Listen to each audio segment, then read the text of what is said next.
Dodging L rod, जिकडं rod वळते तिकडं त्या दिशेनं पाण्याची लाईन असते.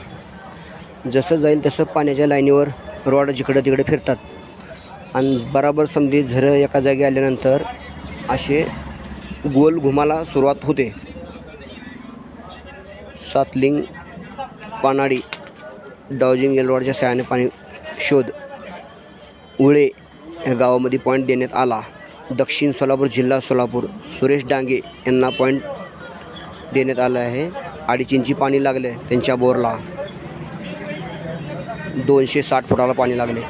Mobile number 9028553596. ज्यांना बी पाणी शेतामध्ये प्लॉटिंगमध्ये बघायचं असलं तर संपर्क करण्यासाठी कॉल करा. लाईक करा, सबस्क्राईब करा चॅनलला मित्रांनो.